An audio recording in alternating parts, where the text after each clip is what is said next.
Welcome to AGIS, Anguilla Government Information Service, the official source for the latest and most accurate government updates. I am Selena Hodge, and here are the highlights and developments for the past week. On Tuesday, 24th February in Bermuda, Anguilla's Minister of Health, Tourism and Sports, CARICOM, proudly represented the island on the ministerial panel at the CTO Air Connectivity Summit, under the theme Regional Skies Ministerial Dialogue. Minister Khanna highlighted strengthened airlift, new opportunities, and continued investment in Anguilla's tourism infrastructure.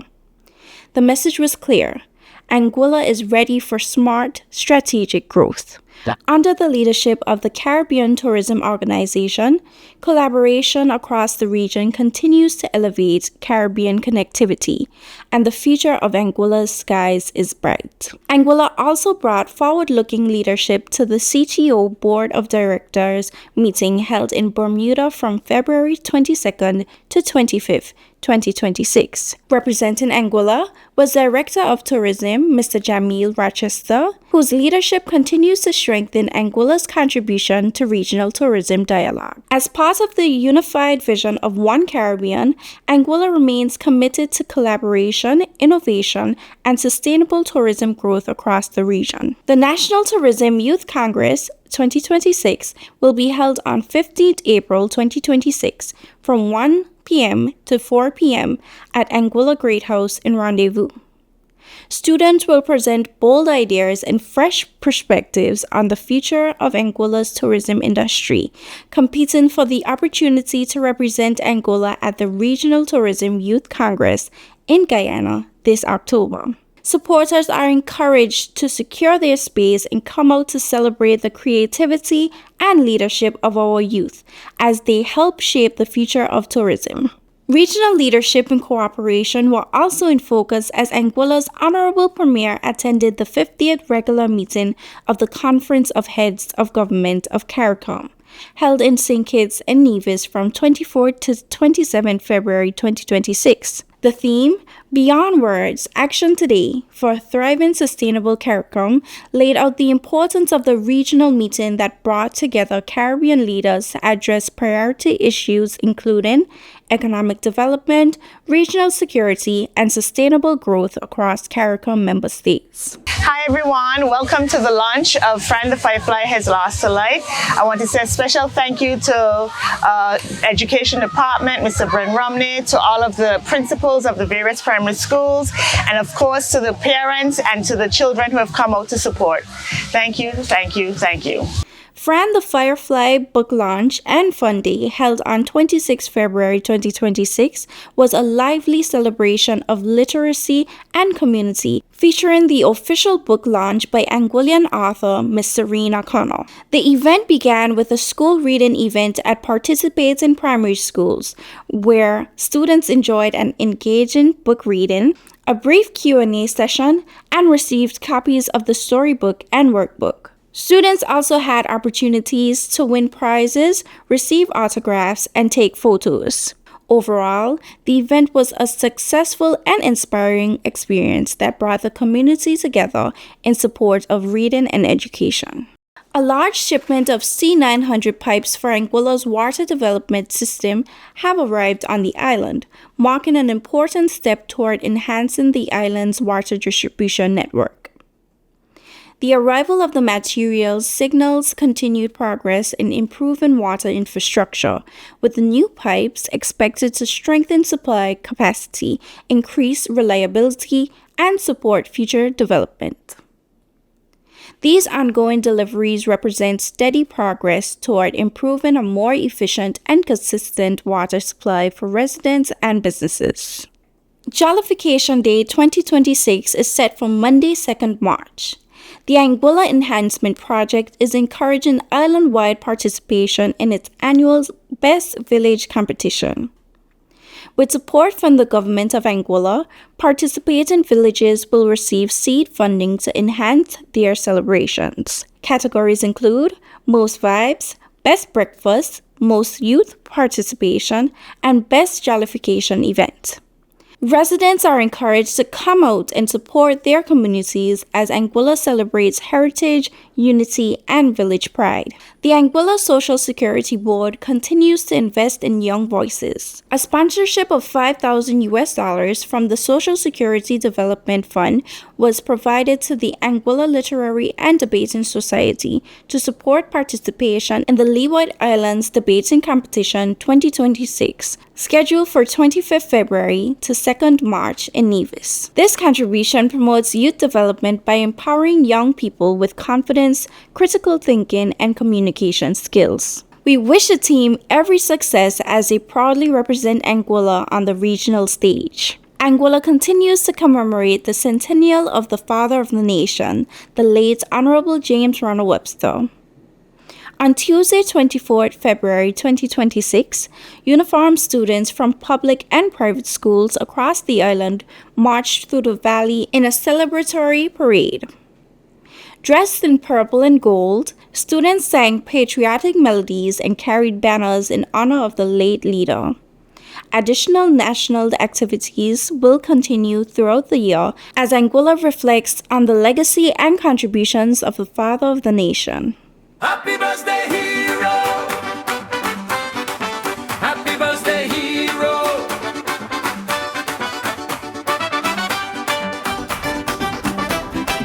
Happy birthday, hero!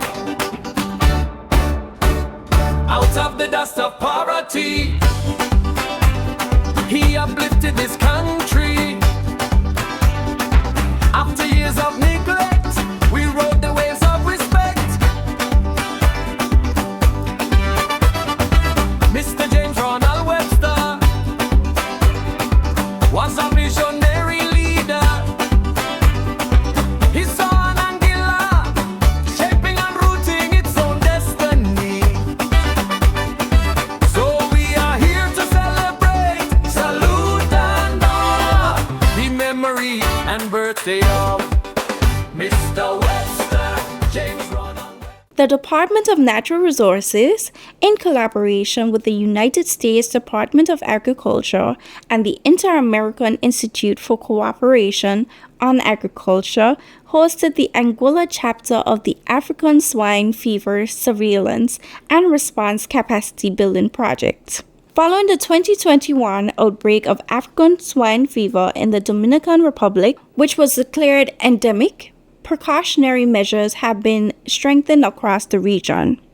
Anguilla continues to enhance border control and biosecurity measures aimed at preventing the entry of the disease into the island and the wider CARICOM region. A sampling pilot program opened with a ceremony featuring key stakeholders on 25th February at the Lakeview Boutique Hotel Conference Room. Today's launch of the African Swine Fever Sample Collection and Surveillance Pilot represents an important step in protecting our agricultural sector, safeguarding our food supply, and strengthening national resilience. While agriculture is small in scale within our economy, it remains vital to supporting livelihoods, strengthening communities, and enhancing our food systems. Food security continues to be a strategic priority for this government. Ensuring greater food sovereignty is essential to our long-term economic sustainability and our ability to withstand external shocks. On behalf of the Department of Natural Resources, it's my honor and privilege to extend sincere appreciation to everyone who contributed to the success of this conference. Updates are to be provided to the general public as the pilot program unfolds. The Department of Natural Resources, in collaboration with the United Kingdom Centre for Ecology and Hydrology and the Royal Society for the Protection of Birds, hosted a horizon scanning workshop. The main objective of the workshop identified and ranked invasive non-native species according to their probability of arrival, establishment, and potential impacts on biodiversity and ecosystems, human health, and economy in Anguilla over the next 10 years.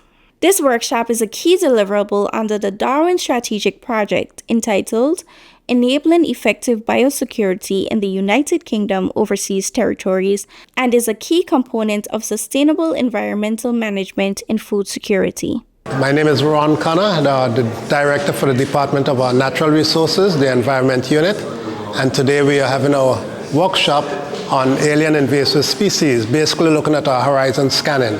The main issue of the workshop is basically a horizon scanning workshop, whereby we have various persons from the UK as well as from our RSPB, which is our main agency, that are here to help us to facilitate this workshop on ranking alien invasive species in terms of actually those that has the potential to come to Anguilla, and also those that can more or less cause major impacts. So horizon scanning in itself basically is a tool that is used to more or less manage alien invasive species in terms of the predicting of alien invasive species, the potential alien invasive species that can enter Anguilla and can impact us in one way or the other. So I will now allow two of the facilitators as well as the project lead for this project in terms of RSPB to say a few words. John, RSPB UK Overseas Territories Officer.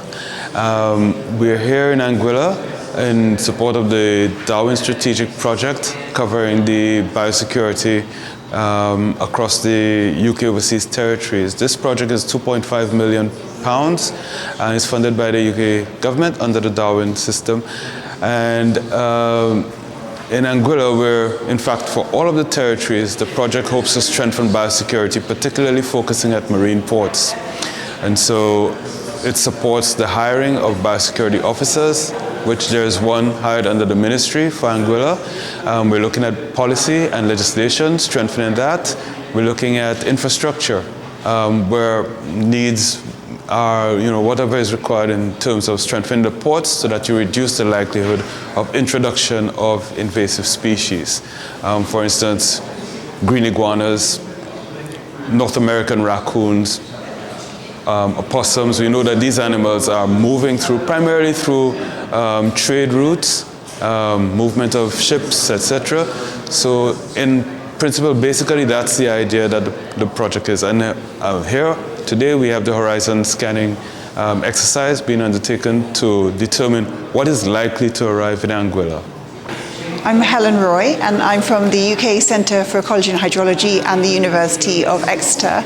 And it's my absolute privilege to be here through this week working with many experts from around the world, but also very importantly, experts here on Anguilla to make predictions about what might be the next species that could arrive here and pose a threat to biodiversity, to ecosystems, to human health and the economies. So we're working very hard in the background here, screening thousands of species to consider a top list that we really need to be on the lookout for, or managing the pathways by which they might arrive, such as the containers that are coming in to check that they're really clean when they're arriving in Anguilla, free from any of the species that might arrive and cause a problem, but also thinking about what plants people might be using around the island for ornamental purposes.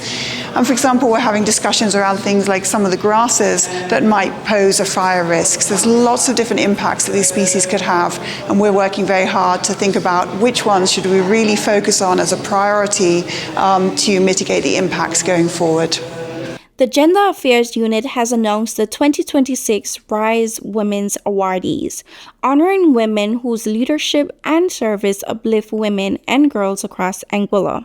Awardees will be formally recognized on Sunday, 8th March 2026 at 4 p.m. at the Mount Fortune Seventh-day Adventist Church as part of International Women's Day celebrations. The public is encouraged to join in celebrating these remarkable women and their contributions to national development. The Thrive Women's Symposium takes place on 4th March 2026 at Red Dragon Disco from 8:30 a.m. to 3:30 p.m. Under the theme Balance Builds Become, this empowering event is designed to help women elevate their everyday lives through connection, inspiration, and personal growth. Participants are encouraged to come ready to be inspired, empowered, and ready to thrive. This is AGIS, Anguilla Government Information Service, your trusted source for accurate government updates. Join us next time with more facts that inform, connect, and inspire.